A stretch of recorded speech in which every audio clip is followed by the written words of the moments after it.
Bonjour à tous et bienvenue à votre café matinal. Nous sommes aujourd'hui dans Jean chapitre 18 et avec une question, as-tu une vraie expérience avec Jésus?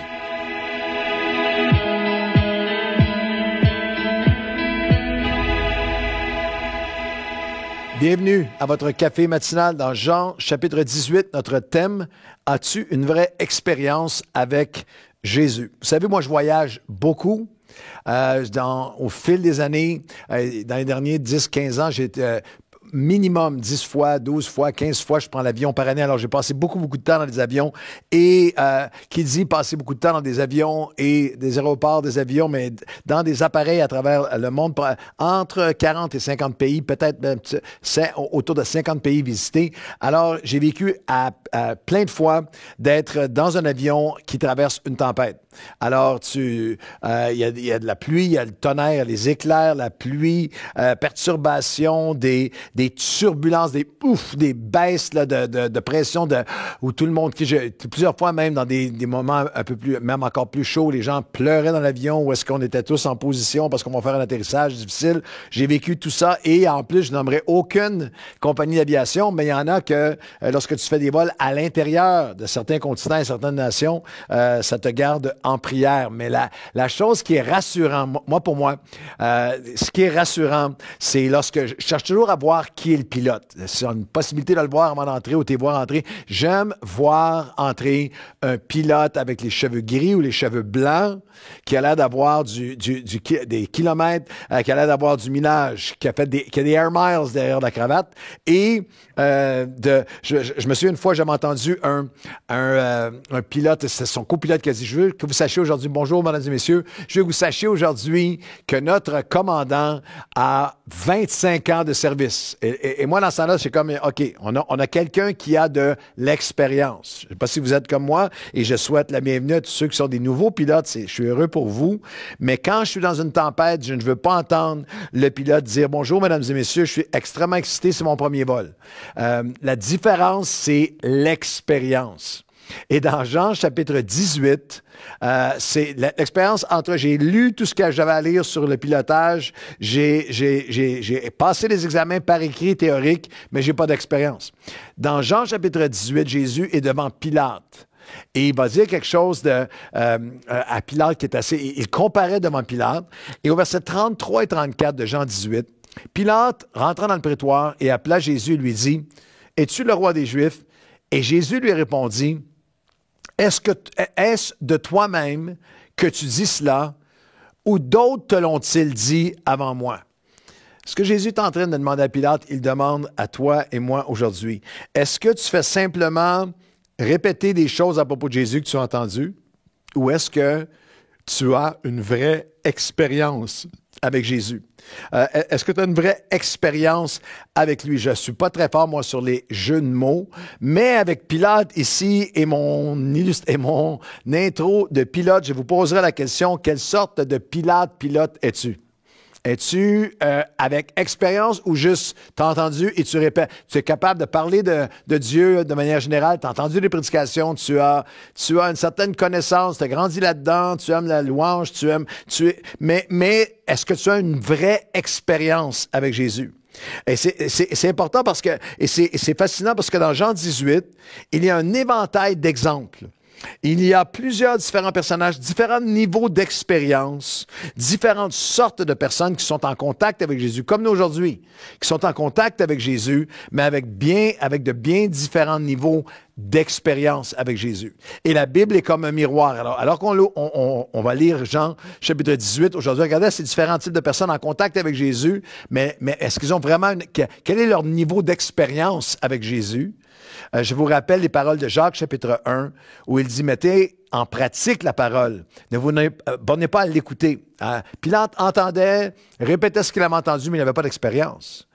Car si quelqu'un écoute la parole, Jacques chapitre 1, verset 23, si quelqu'un écoute la parole, il ne la met pas en pratique, il est semblable à un homme qui regarde dans un miroir son visage naturel et qui, après s'être regardé, s'en va et oublie quelle elle était. Mais celui qui aura plongé ses regards dans la loi parfaite, dans la loi de la liberté, qui aura persévéré, n'étant pas un auditeur oublieux, c'est lui, se mettant à l'œuvre, qui va être heureux dans son activité. Alors, on va regarder à ce passage de Jean chapitre 18 comme un miroir. La parole de Dieu comme un miroir où tu te regardes en face. Il y a différents types de pilotes, de niveau d'expérience, de pilote-pilote. Il y a différents types de chrétiens dans ce texte.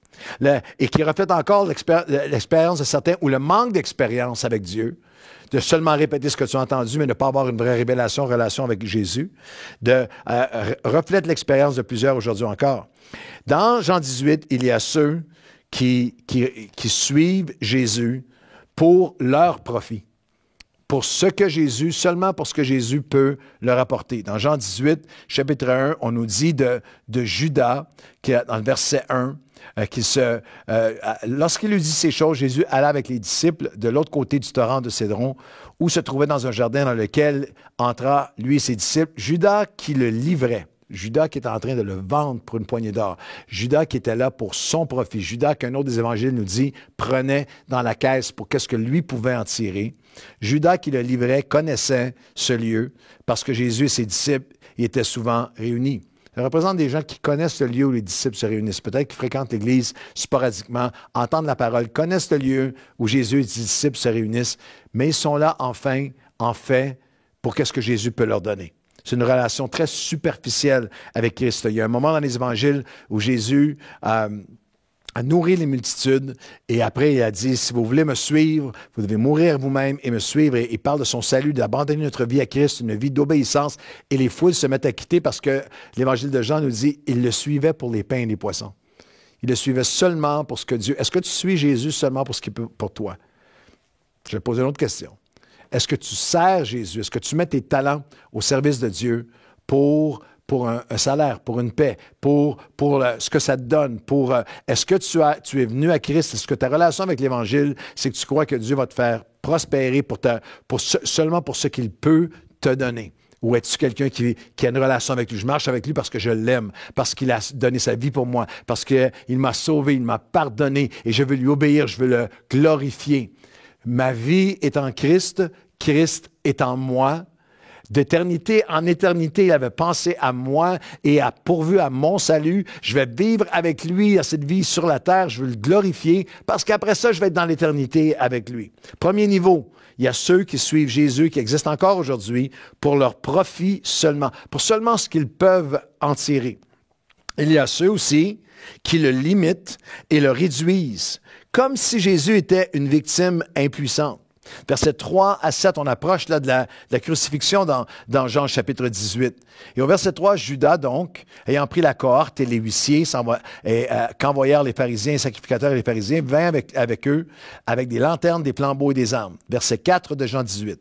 Jésus sachant tout cela et tout ce qui devait lui arriver, s'avança et leur dit, « Qui cherchez-vous? » Ils lui répondirent, « Jésus de Nazareth. » Jésus leur dit, « C'est moi. » Et Judas qui le livrait était avec eux, celui qui est seulement là pour son profit. Mais au verset 6, lorsque Jésus leur dit « C'est moi », ils reculèrent et tombèrent par terre. Il leur demanda de nouveau « Qui cherchez-vous » Ils lui dirent « Jésus de Nazareth ». À notre époque, aujourd'hui, il y a plein de gens qui considèrent Jésus comme, limite Jésus à être un prophète, à être une voix, à être un philosophe. Il a parlé d'amour. Et on cette pensée de Jésus qui est une bonne personne, un homme bon, qui avait un beau message idéaliste, mais pauvre lui, qui est devenu, qui a succombé comme victime aux mains des méchants qui l'ont crucifié. J'aimerais que tu vois cette scène avec un regard neuf. Que lorsque Jésus sachant tout ce qui était pour lui arriver, il est là, et lorsqu'on vient pour l'arrêter, il leur demande, « Qui cherchez-vous? » Il répond, « On cherche Jésus de Nazareth. » Et lorsqu'il dit, « C'est moi », il se tourne, on peut imaginer la scène, il dit, « C'est moi », les soldats sont renversés, les soldats tombent. C'est comme un instant où celui qui est entièrement homme est entièrement Dieu. C'est comme si dans un instant, Jésus leur rappelait toute sa puissance. Je veux que tu comprennes, Jésus n'est pas une victime.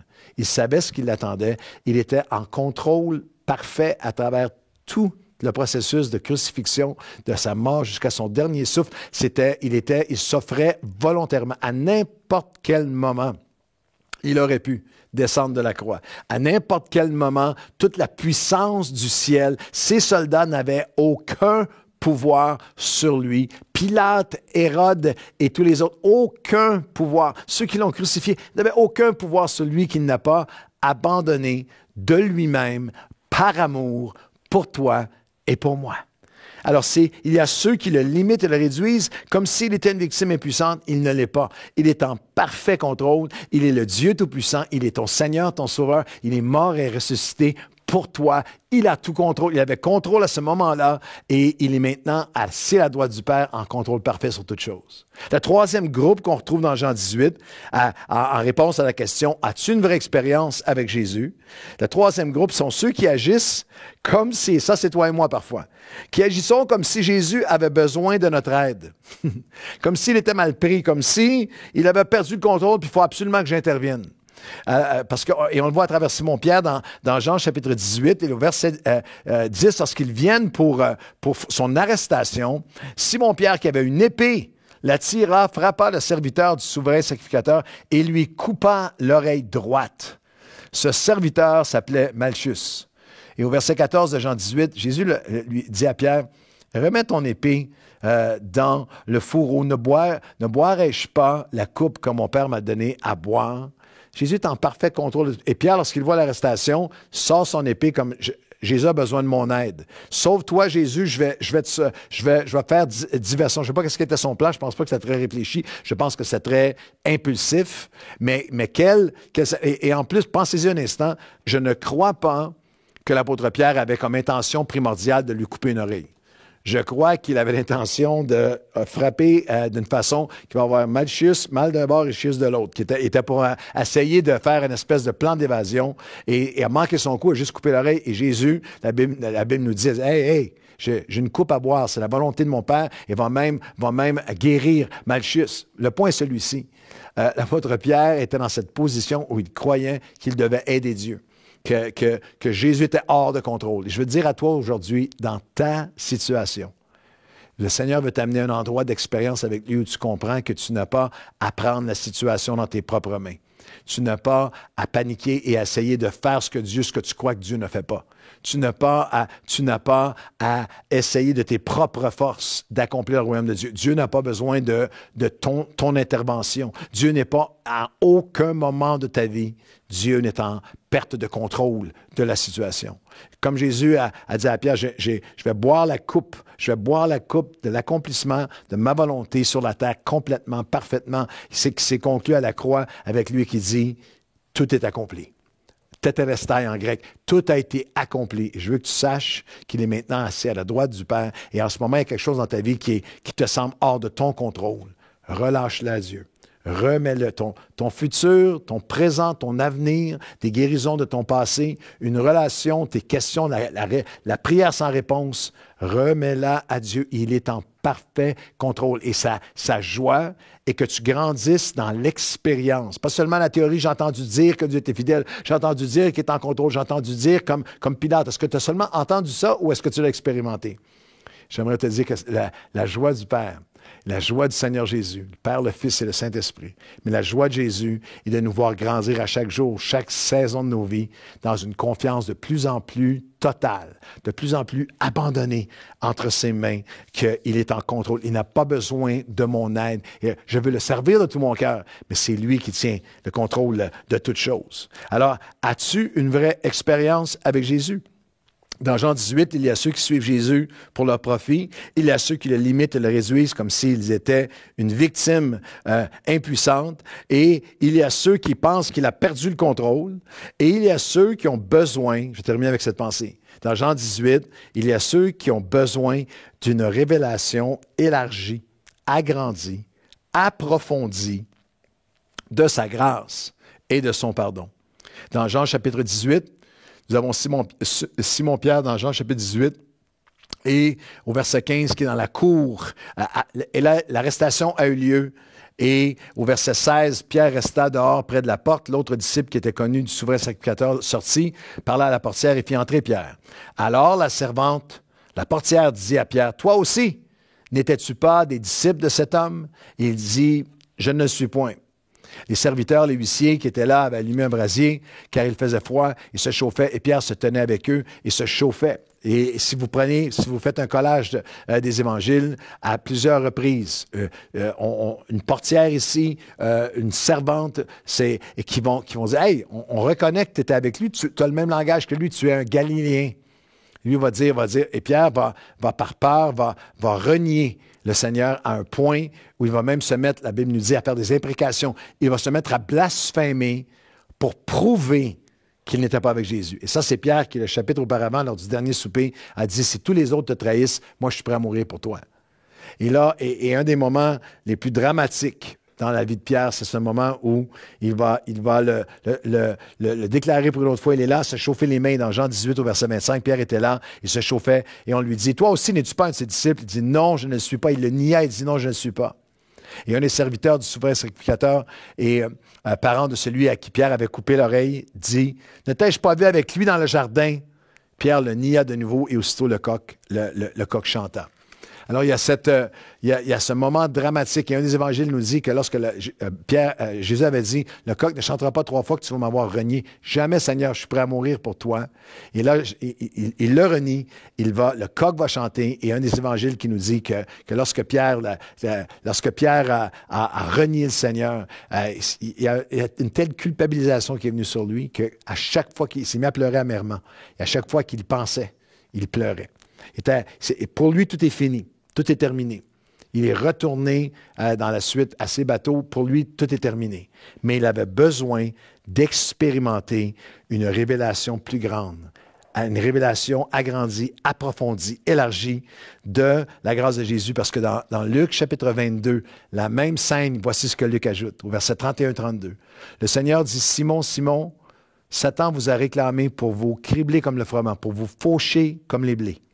Mais j'ai prié pour toi afin que ta foi ne défaillisse pas. Et toi, quand tu seras revenu à moi, quand tu seras converti, tu affermiras tes frères. Et c'est le même moment. Lorsque vous faites la chronologie, c'est le même moment.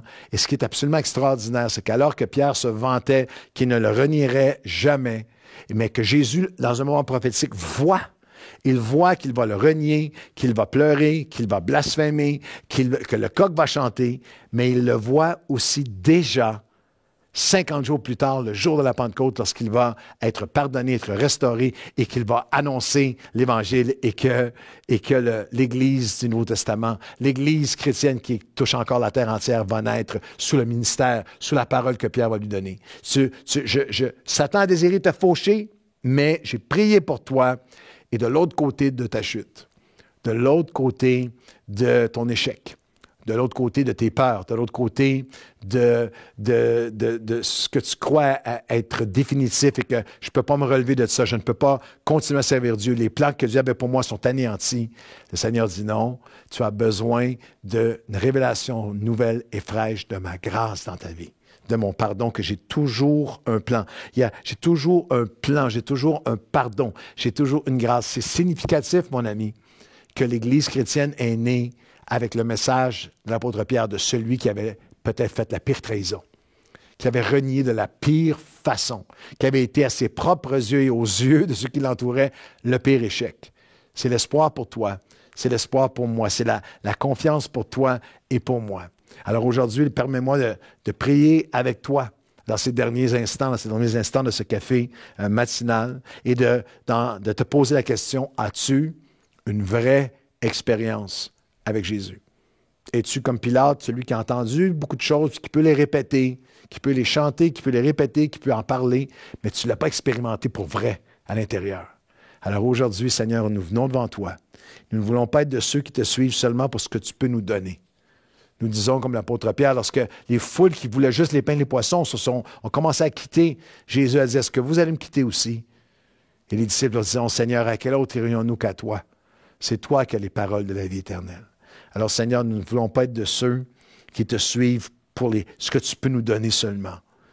Nous ne voulons pas être de ceux qui te limitent ou te réduisent comme si tu étais une victime impuissante. Nous savons que tu es le Seigneur, que tu es tout-puissant, que tout ce que tu as subi et fait était par amour pour nous. Et Seigneur, nous te demandons de nous aider à expérimenter de te relâcher toutes choses, de ne pas être comme Pierre avec notre épée, essayer de régler des choses qui t'appartiennent à toi, que toi tu vas faire dans nos vies. Et Seigneur, pour tous ceux qui, comme Pierre, se sont trouvés et se retrouvent en ce moment, à un moment de leur vie, d'échec, un moment je suis allé au bout, je pensais jamais me retrouver là, je pensais jamais, j'avais pris des engagements devant Jésus que j'étais certain, jamais je pourrais les trahir. Et Seigneur, dans notre faiblesse, dans nos échecs, dans nos manquements, tu nous dis encore, j'ai prié pour toi, je suis avec toi, je suis mort et ressuscité pour toi, et j'ai encore un plan pour ta vie. Satan a désiré te faucher comme le blé, mais moi j'ai prié pour toi, et tu vas te relever, et lorsque tu vas te relever, tu vas avoir un témoignage qui va fortifier les autres. Alors Seigneur, nous nous offrons à toi, et à chaque jour, nous voulons vivre une vraie expérience avec toi. Nous ne voulons pas être Pilate qui a entendu et qui répète, mais qui n'a pas d'expérience. Nous voulons une vraie expérience avec toi, à chaque jour, plus te connaître, t'aimer, te suivre et t'obéir et te glorifier. Au nom de Jésus, amen et amen.